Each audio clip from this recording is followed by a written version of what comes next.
는 우리 사랑하는 성도님들의 삶이 하나님 앞에서나 사람 앞에서나 진실되고 또 정직하시기를 주의 이름으로 축원합니다. 거짓말 헛된 우상입니다. 거짓은 헛된 우상입니다. 라는 제목을 정해놓고 우리의 삶 속에 거짓이 없으면 참 좋겠는데 거짓이 없을까? 우리는 남의 것도 내 것처럼 말하기도 하고 생각하기도 합니다. 다음 주에는 창조에 대한 에코, 창조에 대한 이야기, 환경에 대한 이야기를 하면서 제가 영상을 좀 보여드리려고 저 강남대학교에 지난 학기 기독교와 현대사회라고 하는 과목을 제가 가르쳤는데 그 가운데 요즘에 이루는 환경 문제, 기후 문제에 대한 영상들이 많이 있어서 학생들하고 나눴던 EBS 영상들이 있습니다. 그걸 좀 보여드리려고 했는데 방송실에서 안 된다는 거예요. 그 유튜브로 우리가 예배드리는 현상도 나아가니까 이게 안 된다는 거예요. 그러니까 저작권 문제가 있어서 안 된다는 거예요. 영상이 자동으로 끊긴대요. 저는 그 얘기를 들으면서 이런 생각을 해봤어요. 거짓, 죄송합니다만 우리도 거짓말하면서 살죠. 거짓된 모습이 있죠. 요즘 인공지능 시대라 거짓말할 때마다 부자가 삐삐 울린다 그러면 우리 이 땅에 남아있을 진실한 사람 아무도 없을 것 같아요. 애교 섞인 거짓도 있습니다. 남의 것을 내 것처럼, 요즘 저작권 문제 얘기하지만 남의 것을 내 것처럼 이야기할 때에도 있습니다. 어렸을 때에는 그런 표현도 썼어요. 친구들이 이야기하다가 믿기지 않으면 뻥치지 마 그러잖아요. 뻥치지 마. 아무것도 아니라는 거예요. 뻥이라는 거예요. 허상이지 실제가 없다라는 거예요. 그런데 하나님은 이 거짓을 싫어하신다는 게 문제입니다. 또 우리는 누군가가 나를 속이거나 거짓된 것으로 포장하면 꼭 들통이 나게 되어 있고 들통나면 정말 화가 나기도 하고 그 사람을 신뢰할 수도 없습니다. 이게 문제죠. 자, 오늘 성경은요, 저는 이 성경을 읽으면서 늘 하나님 무섭네. 오늘 본문을 잘 보세요. 아나니아와 삽비라라고 하는 초대교회 성도가 등장을 하는데 이해가 안 되죠. 하나님 사랑의 하나님이라고 그랬는데 그거 소유를 다 팔아가지고 전부를 드린 게 아니라 자기도 좀 취하고 먹고 살아야 돼요. 이게 남의 것 훔친 것도 아니에요. 자기의 소유를 팔은 거예요. 그리고 일부를 바쳤단 말이에요. 그리고 베드로가 물으니까 다 드렸습니다. 그 잘못밖에 없어요. 일부를 팔아 드렸다라고 하는 거는 아나니아와 삽비라에게도 뭐가 있다는 얘기입니까? 믿음이 있다는 얘기잖아요. 드릴 수 있었는데 꿀꺽 자기가 다 가진 것도 아닌데 혹 자기가 다 가지면 어때요? 자기 건데. 그런데 이 초대교회 비극을 사도행전 초대교회 역사라고 이야기하는데 초대교회 비극을 오늘 본문의 사도행전 5장 이 교회가 태동하던 시기에 보여주고 있어요. 초대교회가 막 부흥해 가는데 갑자기 무서운 하나님이 등장해서 소유를 팔아가지고 그 일부를 하나님 앞에 헌금하고 다 드린 것처럼 했던 아나니아와 삽비라를 3시간 차이로 그 부부가 죽게 하시는 어마어마한 무서운 사건을 기록하고 있습니다. 와, 하나님 무섭네. 이해가 안 가네. 안 드린 것도 아닌데 이런 마음이 드는데 더군다나 우리 한국 사회는 어떤 사회입니까? 이 체면 문화라고 하는 게 있잖아요. 배고파도 배 안 고픈 것처럼 괜찮다고 그러고 바빠도 다른 일 할 거 있어도 또 어려운 사람들 중요한 사람들이 뭐 부탁하면 괜찮다고 그러면서 하잖아요. 우리 체면 문화라고 하는 게 있기 때문에 어떻게 보면 이럴 수도 있지 않을까. 베드로가 물어볼 때 사도 베드로가 물어볼 때 다 드리기는 우리도 좀 써야 될 것이 있고 그러니까 일부를 드리면서 이게 전부입니다. 그럴 수 있을 것 같다라는 생각이 들잖아요. 그런데 하나님은 이 거짓을 용서치 않으세요. 그렇다면 뭔가 하나님이 정말 이 두 사람의 생명을 데려가시면서까지도 이후에 초대교회 시초에 있었던 일이니까 교회 안에 있으면 안 된다라고 하는 것을 우리에게 가르쳐 주시기 위한 정말 중요한 교훈이 있다라는 거죠. 그게 뭡니까? 오늘 그거를 좀 발견해야 돼요. 그게 뭘까? 왜 초대교회 부흥하는 초대교회 하나님을 이렇게 무시무시한 모습으로 등장하셔서 드리지 않은, 헌금하지 않은 것도 아닌데 그들을 데려가셨을까? 보세요. 하나님은 거룩한 교회, 하나님의 집, 기도하는 집이에요. 믿음의 백성들이 모인 거예요. 그런데 믿음의 백성들이 모였는데 하나님은 거룩하시기 때문에 내가 거룩하니 너희도 거룩하라 그랬는데 하나님의 거룩한 공동체 안에 거짓된 것이 들어오는 것, 거짓 영이 들어오는 것을 허락치 않으시는 거예요. 이게 하나님이 보여주시고자 하는 뜻이에요. 교회도 사람이 모인 곳인데, 아유 목사님, 교회도 사람이 모였는데 이런 사람 저런 사람이 있죠. 그렇게 말할 수 있는데 상처를 받은 사람 입장에서 한번 생각해 보세요. 아니, 그렇게 멀리 갈 것도 없어요. 우리 성도님들에게 세상 사람 한 분하고 우리 같은 믿음의 동료들, 우리 불꽃교회 공동체에서 함께 신앙생활하는 분하고 두 사람이 이야기하는 거 누구 말 믿습니까? 그러면은 두 말할 것도 없죠. 공동체 안에 저 권사님, 저 장로님, 저 목사님 내가 믿습니다 그럴 거예요. 근데 그 안에서 거짓이 일어난다 그러면 그 공동체는 신뢰를 얻을 수 없어요. 하나님 그거 보여주시는 거예요. 한 분 한 분 우리가 교회잖아요. 교회는 건물이 아니라는 이야기는 이미 신학계에서는 1960년대서부터 나왔던, 교회는 건물이 아니에요. 그리스도의 이름으로 모인 사람들, 신약 성서 신학자들이 에클레시아라고 하는 단어를 분석해내면서 믿음의 공동체, 하나님의 백성으로 부름받은 사람들의 공동체가 교회다. 그런데 한 사람 한 사람이 교회로 부름받았는데 우리 안에 거짓인 것이 들어온다면 이것은 공동체를 와해하는 거기 때문에 초대교회가 형성되던 시기에 거짓이라고 하는 영을 하나님이 차단하시는 거죠. 하나님의 성품하고 거짓은 같이 갈 수가 없어요. 그래서 10계명 중에 9번째 계명이 뭡니까? 9번째 계명이 이렇게 나와 있습니다. 내 이웃에 대하여 거짓 증거하지 마라. 거짓 증거하지 마라. 교회 안에도요, 우리가 그런 얘기 많이 하잖아요. 성도들 간에 돈 거래도 하지 마십시오. 거짓말하지 마십시오. 그 거짓 때문에 사람들이 상처를 받고 교회를 떠나요. 주님이 배반한 게 아니라 사람이 배반한 거죠.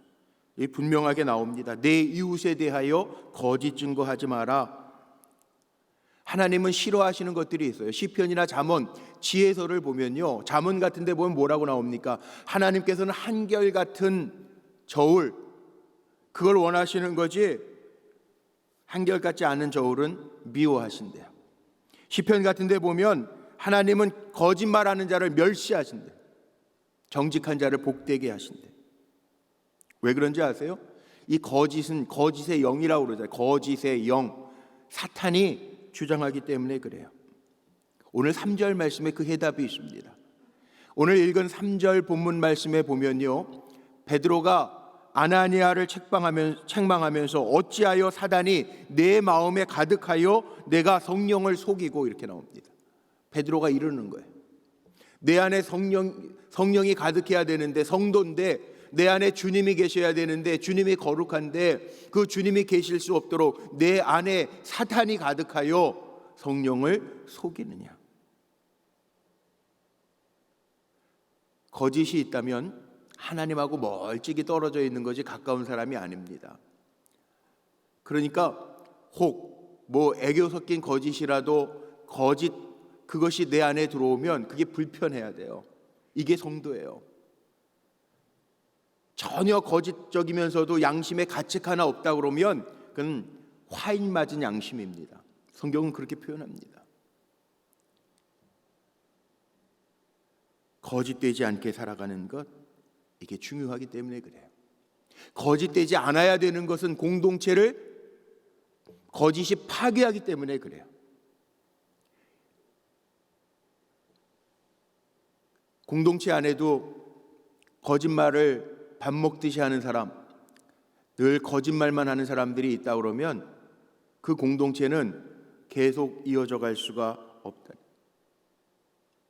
우리가 요즘에 그런 표현을 많이 쓰죠. 불신사회다.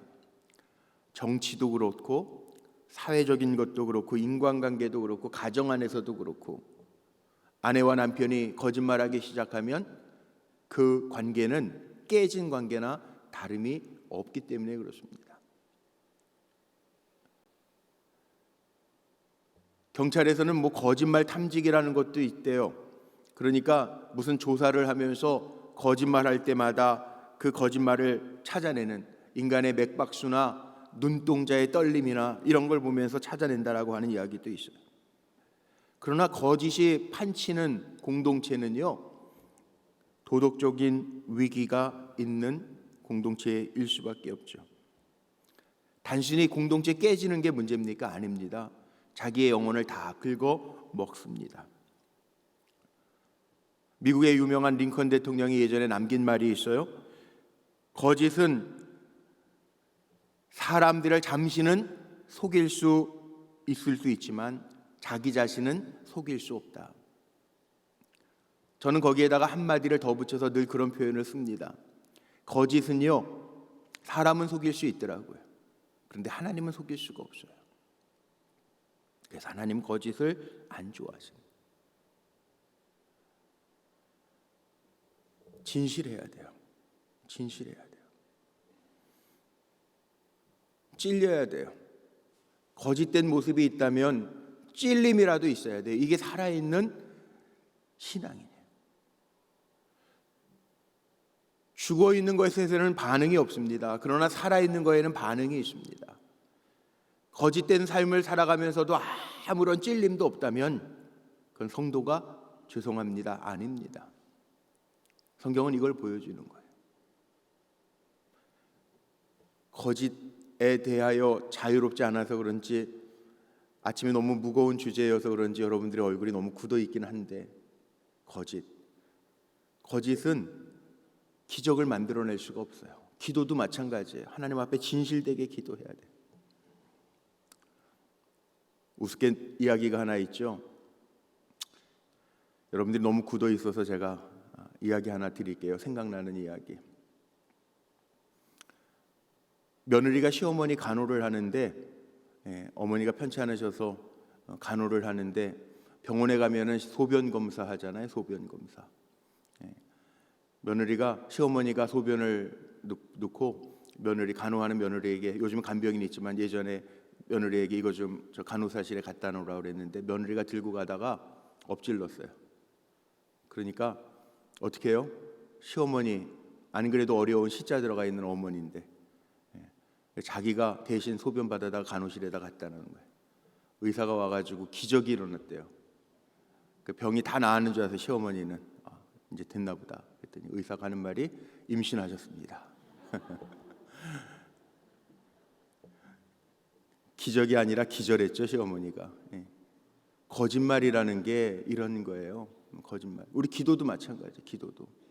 저는 그렇게 생각해요. 사람에게는 또 꾸밀 수 있죠. 말도 포장할 수 있죠. 그런데 하나님 앞엔 그럴 필요 없다는 거예요. 다 아시잖아요. 그래서 때로는 고통스러울 때 주여 그 한마디만 가지고도 하늘 보좌를 움직일 수 있잖아요. 그게 우리의 기도 아닙니까? 적어도 우리가 살아가면서 하나님의 백성으로 살아간다면 진지하게 정말 거짓이 없는, 더군다나 주님의 몸된 교회라고 하는 이 공동체 안에서는 우리가 서로를 믿어주고 또 알 수도 있어요. 부모들은 자녀들이 꾸미고 거짓말하는 것 들으면서도 때로는 그래 얼마나 힘들면 저러겠나 아유 그리고 그냥 넘어갈 수도 있어요. 그런데 적어도 하나님 앞에 우리가 어떻게 세워져야 되느냐, 건강한 공동체가 되기 위해서는 초대교회 아나니아와 삽비라의 이야기를 통해서 우리에게 헛된 거짓의 우상을 버리라고 하시는 주님의 음성을 들어야 되느냐. 왜 들어야 되느냐? 중요한 게 있습니다. 우리의 신앙은 하나님을 의식하는 신앙이 되어야 되기 때문에 그래요. 신앙이라는 것 자체가 하나님을 의식하는 게 신앙이에요. 하나님은 그걸 바라시는 거예요. 사람 눈치 보지 말라는 거예요. 오늘 말씀을 보면서도요, 한글 성경에는 그러나 빠져 있지만 5장 1절 앞에요, 원래 영어 성경이나 원어 성경들을 보면은 그러나가 빠져 있어요. 그러나가 4장 마지막 부분에 나오는 이야기가 뭔지 아세요? 바나바가 사도들 발 앞에 다 자기의 재산을 드리는 얘기가 나와요. 그러니까 아나니아와 삽비라가 일부만 드리는 것, 그게 왜 전부입니다 속였냐 하면 아나니아와 삽비라는요 사람의 눈치를 본 거예요. 하나님을 의식한 게 아니라 하나님 저도 이만큼 살아야 되니까 이만큼만 드렸어요. 그러면 되는데 바나바는 사도의 발 앞에다가 다 드리고 갔거든요. 사람 눈치 보면서 이게 전부입니다, 안 해도 될 거짓을 고함으로 인생을 잃어요. 물론 우리도 살아가면서 사람들에게 인정받으려고 하는 욕심들이 있습니다. 없다면 거짓말이죠. 사람들에게 잘 보이려고 하는 마음이 있습니다. 그런데 그것보다 더 중요한 게 있다네요. 교회 공동체는 더 중요한 게 있다는 거예요. 신앙인은 더 중요한 게 있다는 거예요. 하나님을 인식하면서 살고 있는가. 하나님이 보시는 게 중요하지 사람들이 보는 거에 매여서 하나님을 속이는 것, 거꾸로 속이는 것, 이거는 큰 죄라고 하는 것을 우리에게 보여주고 있습니다. 두 번째는 오늘 본문 보면서 안타까운 게 있어요. 회개의 기회가 있어요. 베드로는 회개의 기회를 선포하는데 거짓으로 일관합니다. 사람 실수할 때도 있고 넘어질 때도 있습니다. 우리 완전하지 않아요. 우리에게도 거짓이 있습니다. 그런데 회개의 기회가 주어지면 회개하는 삶을 살아가는 게 중요한데, 그런데 기회를 덮어버려요. 잃어버려요. 오늘 7절 8절 말씀에 보니까 남편이 죽고 3시간쯤 지나갑니다. 그 아내가 그 생긴 일을 알지 못하고 들어오니 베드로가 묻습니다. 그 땅 판값이 이것뿐이냐? 이게 전부냐고 물어요. 그때 그렇다고 얘기합니다. 기회가 있었는데 놓쳐버리고 맙니다. 성경에 보면요, 거짓말한 사람 많아요. 성경은 그대로 보여주더라고요. 네. 그런데 회복의 역사는 언제 일어나냐면 이 거짓을 회개할 때 회복이 일어납니다. 요나 물고기 뱃속에서 회개하죠. 회복되어지고 니느웨로 가서 하나님의 말씀을 선포합니다. 베드로, 닭 울기 전에 내가 3번 나를 모른다고 부인할 것이다, 예수님 말씀하셨는데 정말 부인합니다. 모른다고 거짓말했어요. 그런데 베드로도요 나가서 심히 통곡합니다. 회개합니다. 다윗, 나단 선지자가 다윗의 죄를 책망할 때 아니라고 하지 아니하고 내가 그 도둑놈입니다. 99마리를 가져 하나를 더 취한 도둑놈이 납니다. 회개합니다. 성경 시편 32편에 보면요, 죄악이 없는 사람이 아니라 회개하여 죄사함을 받은 자가 복이 있대요. 기회가 주어질 때 회개하고 정직함으로 돌아서는 사람이 복이 있다는.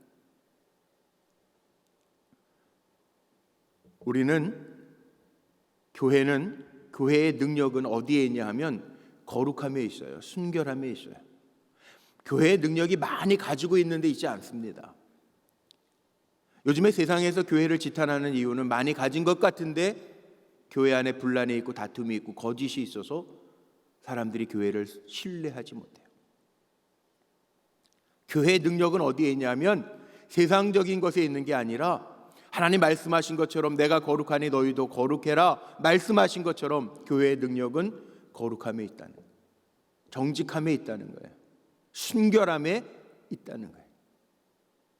우리 불꽃교회, 저는 좋은 교회라고 그래서 기도하면서도 섬기고, 그러면서 여러분들도 느끼시고 고백하시는 것처럼 우리가 사랑뿐만 아니라 거룩함, 정직함, 그거는 한 사람이 가지고 되는 게 아니에요. 오늘 성경에도 보면 더불어요. 더불어 함께 추구해야 할 일이에요. 만약에 아나니아와 삽비라 중에 두 사람 중에 한 사람이라도 깨어 있어서 우리 거짓말하지 말고 일부라고 얘기합시다 그랬으면 이 비극이 없었을 거예요. 그런데 오늘 말씀 속에 보니까 더불어 아나니아와 삽비라가 더불어 함께 꾀하여 주의 영을 시험했대요. 함께 꾀하여. 망하는 길이죠. 깨어 있어요. 죄를 지을 때 공범이라는 거 있잖아요. 공범. 근데 그 공범도 오래 가지 않더라고요. 자기에게 어떤 일이 생기면 공범이라는 게 영원한 공범이 없어요. 그러니까 함께 꾀하는 건 좋은 일을 꾀해야지 나쁜 일을 꾀하면 답이 없다는 거예요. 사실 보세요. 서로를 유익하게 하는 게 좋은 관계 아닙니까? 근데 함께 꾀하여 나쁜 길로 임해서 아나니아와 삽비라가 죽었다. 세상에 아무리 거짓되고 겉모술 수가 많아도 교회만큼은 하나님 앞에 거룩해야 할 공동체라는 거예요. 그래서 시편에는 이런 말씀도 있습니다. 시편 84편 11절. 악인의 제사는 여호와께서 미워하셔도 정직한 자의 기도는 그가 기뻐하시니라. 오늘도 저와 여러분이 이 자리에서 하는 기도가, 주님을 바라보면서 하는 기도가 정직한 자의 기도가 되기를 축복합니다. 우리가 좋아하는 말씀 또 있죠. 시편 112편 말씀에 보면 그 후손이 땅에서 강성함이요 정직한 자의 후대가 복이 있으리로다. 정말 복되게 하시기를 원합니까? 정직하십시오. 그리고 만약 거짓된 것이 있다면 하나님 앞에서 회개하십시오. 이렇게 특별히 기도할 수 있는 기회를 주셨는데 회개하십시오. 그러면 하나님이 우리를 살게 하실 줄로 믿습니다. 다윗이 기도했던 것처럼 내 안에 정한 마음 주시고 정직한 영을 새롭게 하옵소서 기도하면서 저나 여러분이 거짓된 헛된 우상을 내려놓고 진실함으로 주님 앞에 한 발짝 더 가까이 나아가는 복된 종들이 되시기를 주님의 이름으로 축복합니다. 하시겠습니다.